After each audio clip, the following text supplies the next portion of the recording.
음, 기독교에서 말하는 개념 중에 정말 강력한 게 하나 있어요. 바로 한 사람이 그냥 좀 더 나은 사람이 되는 수준이 아니라 아예 완전히 새로운 피조물이 될 수 있다는 건데요. 아니, 이게 대체 무슨 뜻일까요? 오늘 한번 제대로 파헤쳐 보겠습니다. 자, 그래서 오늘은 총 5부분으로 나눠서 살펴볼 건데요. 먼저 그 놀라운 선언이 뭔지부터 시작해서 도대체 뭐가 어떻게 변한다는 건지, 또 그 변화를 실제로 느끼기는 왜 어려운지, 마지막으로 그래서 어떻게 살아야 하는지까지 쭉 한번 따라가 보겠습니다. 좋습니다. 첫 번째 순서, 놀라운 선언입니다.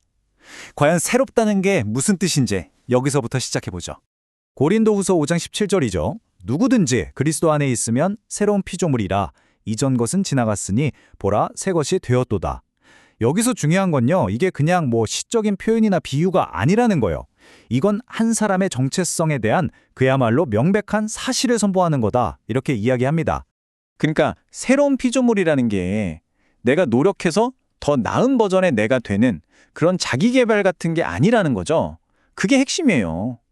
이건 뭐랄까 하나님이 아예 처음부터 다시 창조하시는 그런 완전한 창조 행위에 가깝다는 겁니다. 자, 두 번째 파트로 넘어왔습니다. 이전 것은 지나갔다. 근데 여기서 진짜 재밌는 질문이 생겨요. 도대체 뭐가 지나갔다는 걸까요? 옛 것과 새 것의 차이를 한번 보죠.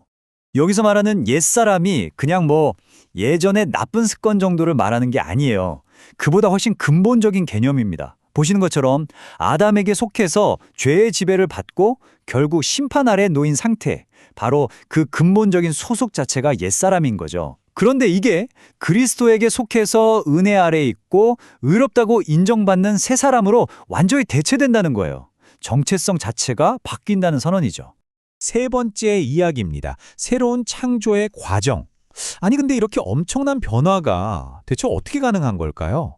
중요한 건 이게 우리 힘으로 되는 게 아니라는 점인데요. 그 원리를 한번 들여다보겠습니다. 네, 바로 이 질문이죠. 어떻게 이런 근본적인 변화가 일어나는가? 이 질문에 대한 답을 설명하기 위해서 설교에서는 아주 유명한 옛날 이야기를 하나 가져옵니다. 원리는 아주 명확해요. 우리의 초점이 바뀌어야 한다는 겁니다. 자꾸만 내 안에서 나의 노력이나 분투 속에서 답을 찾으려고 하는 걸 멈추고 시선을 돌려서 하나님이 준비하신 해결책을 봐야 한다는 거죠. 그게 바로 이 놋뱀 이야기입니다. 자, 상황은 이래요. 이스라엘 백성이 불뱀에 물려서 막 죽어가고 있어요. 이게 문제죠. 근데 하나님이 뭐라고 하시냐면 모세한테 놋으로 뱀을 만들어서 장대 위에 매달라고 하세요. 그리고는 누구든지 그 놋뱀을 쳐다보기만 하면 살 거라고 하십니다. 보세요. 치유가 어디서 왔나요? 자기 상처를 치료하고 해독제를 찾아서가 아니라 그냥 하나님이 제시하신 해결책을 믿고 바라보는 것, 거기서 왔다는 겁니다. 아주 명쾌하죠. 결국 이 이야기가 보여지는 게 바로 믿음의 원리인 거예요. 구원은 내가 뭔가를 해서 얻어내는 게 아니라 선물이라는 것.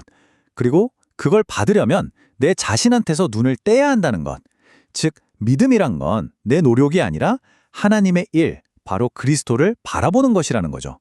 모든 변화는 전적으로 하나님의 행동에서 시작된다는 걸 보여주는 아주 강력한 그림입니다.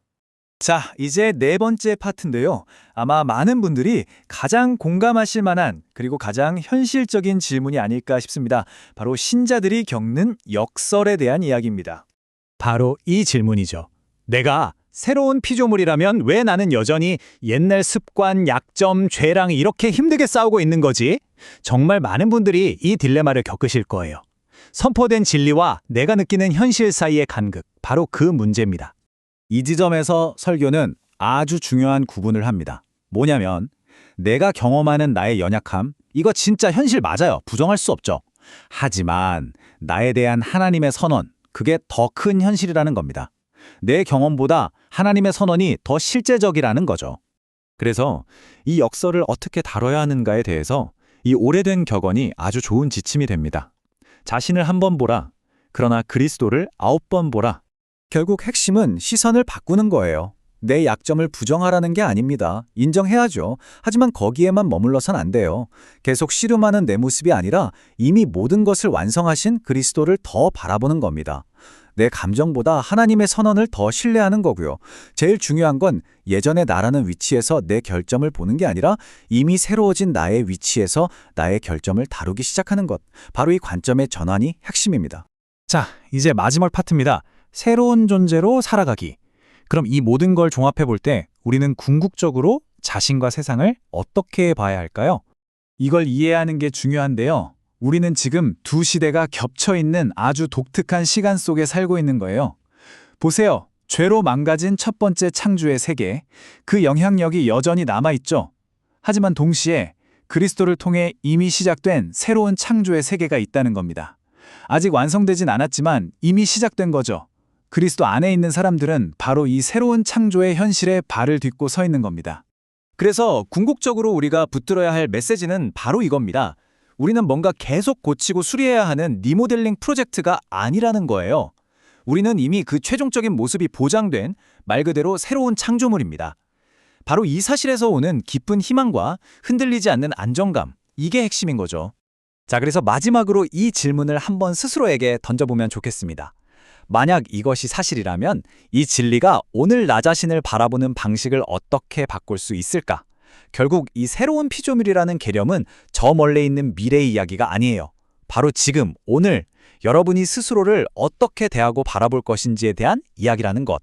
이걸로 오늘 이야기를 마무리하겠습니다.